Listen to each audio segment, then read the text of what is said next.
I'm Brittany West, and I'm teaching the book Fight Club by Chuck Palahniuk.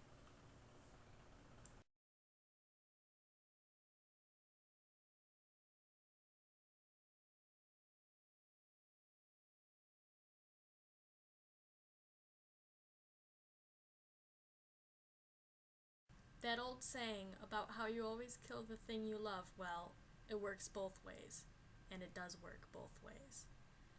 The morning I went to work and there were police barricades between the building and the parking lot with the police at the front doors taking statements from the people I work with, everybody milling around. I didn't even get off the bus. I am Joe's cold sweat. I didn't need to read that part. Oops. So how do I begin to describe Fight Club? Well, it's basically a book about an unnamed narrator and this guy he meets, Tyler Durden, and this woman named Marla Singer, and how they interact and how it plays into the whole deal with anti-consumerism and anonymity and just mob thinking, like the mob mentality.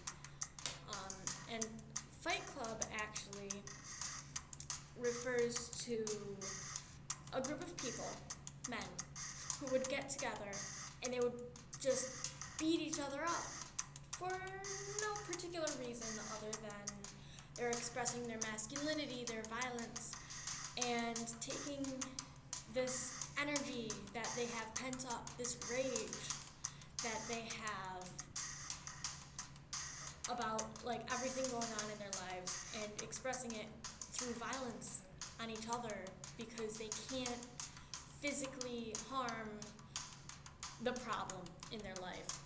So there's a bunch of men who get together and beat the crap out of each other because they can't beat the crap out of their job. They can't beat up their boss and expect to have a job the next day.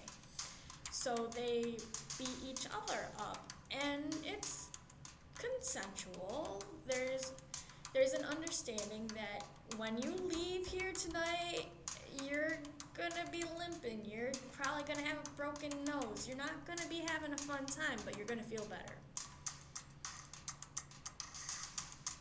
I didn't stop.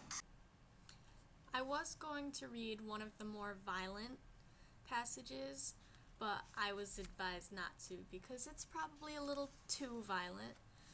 But be warned, in Fight Club, if you do plan to read it, there are quite a few violent scenes and some harsh language. So I'm going to read instead a little bit of Tyler Durden dogma, if you want to call it that. Remember this, Tyler said. The people you're trying to step on were everyone you depend on. We're the people who do your laundry and cook your food and serve your dinner. We make your bed. We guard you while you're asleep. We drive the ambulances. We direct your call. We are cooks and taxi drivers, and we know everything about you. We process your insurance claims and credit card charges. We control every part of your life. We are the middle children of history, raised by television to believe that someday we'll be millionaires and movie stars and rock stars, but we won't. And we're just learning this fact, Tyler said. So don't fuck with us.